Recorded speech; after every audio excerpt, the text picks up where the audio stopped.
Are you serious? They have found, I had to put a jacket on. It's cold in Washington State. What's going on? Hey, they have found, Stephen of Oklahoma sent me this, so did Chris Mundy out there in the UK.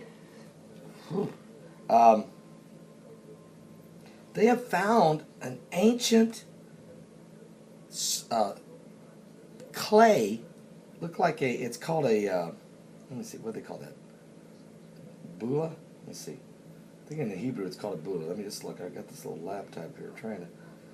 A piece of clay that they use when you seal letters and things. A piece of clay was found during archaeological excavations going on right now in Jerusalem.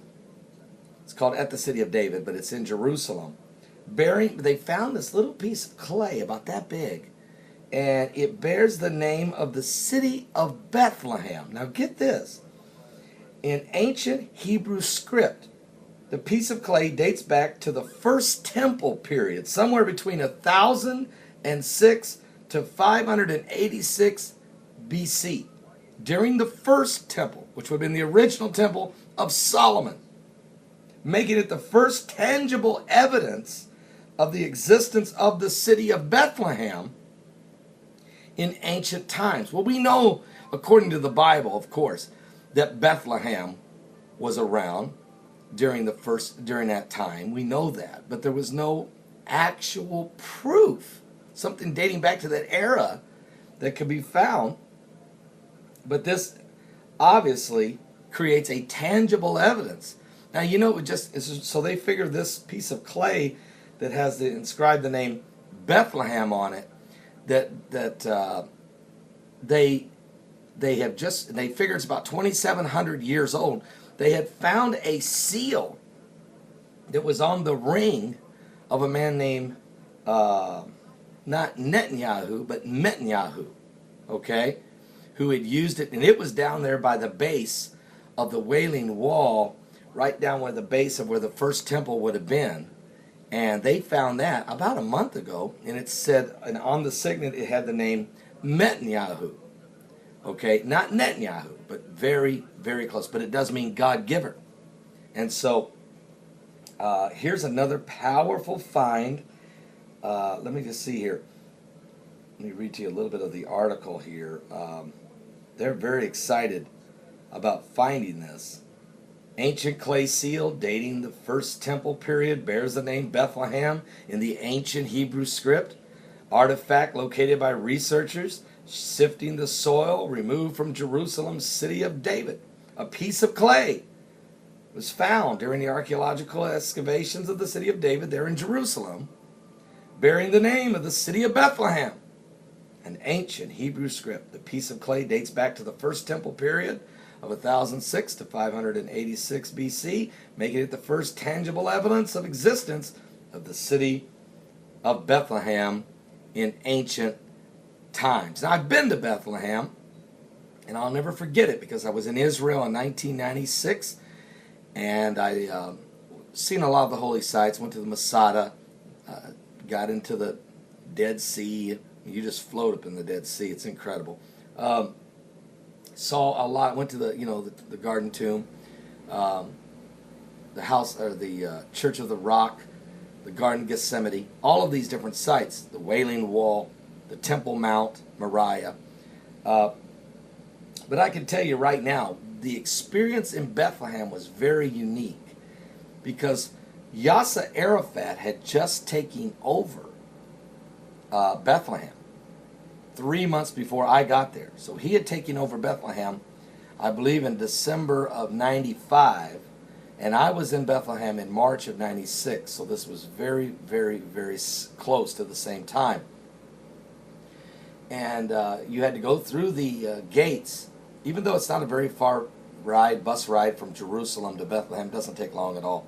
When you get to the city limits of Bethlehem, you are met. The road is blockade. It's barricaded, and there are soldiers, PLO, Palestinian Liberation officers, wearing blue uniforms, not the UN. They were the PLO.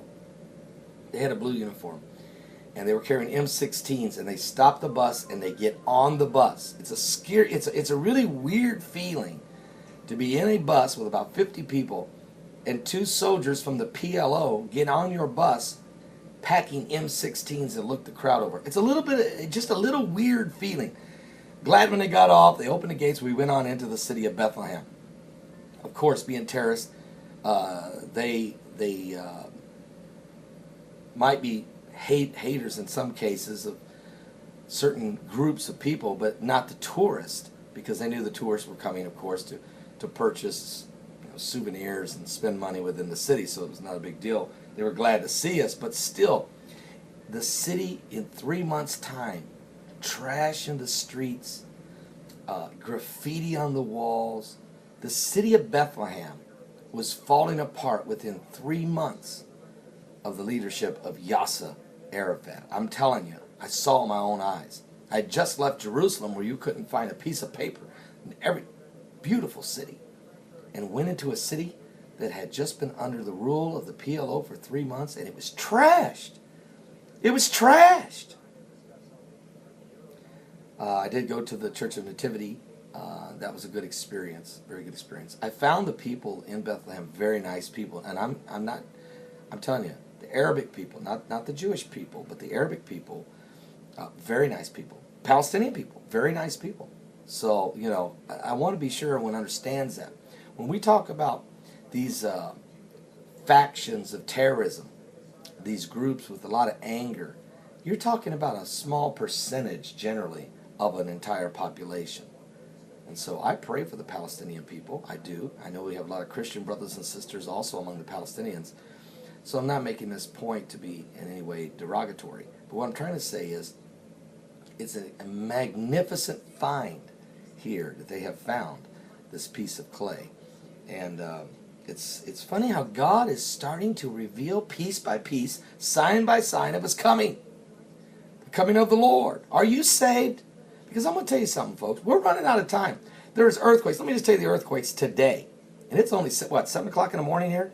Yeah, right. It's 7 a.m. out here on the West Coast. Ecuador, 4.6. Alaska, 4.7. Argentina, 4.3. China, 4.4. New Zealand, 4.9. Tanzania, 4.3. Afghanistan, 4.2. Greece, 4.5. Peru, 5.0. And the Bana Sea, 4.6. All of these, 1, 2, 3, 4, 5, 6, 7, 8, 9, 10 different locations in the world with earthquakes 4.3 or higher in 10 different locations in the world. The earth is reeling and rocking like a drunken man. And thousands of dead fish. I want to thank Reed of Oklahoma for that. I want to thank Stephen of Oklahoma and Chris Mundy of England for the first article on the artifact that was found. And then I heard from Karen Fox and from Ricardo. Thousands of dead fish are being found in more than one river now in India. In the Mula Muta or the Bhima rivers. You can read all about that in the extinction protocol. Also, I got some good news though. There's a missionary group. They're called Heidi and Roland Baker, and they're out there ministering to the people in Mozambique. And there's miracles after miracles after miracles are happening in Mozambique. And Heidi and Roland Baker, they're just wonderful people, powerful people. But they've been missionaries in a lot of countries. They've never seen the miracles like they're seeing there. They know it's the people's faith. They know it's a move of God. And they're excited about it. I know when I was in India praying for people, I've seen miracles I never see in America.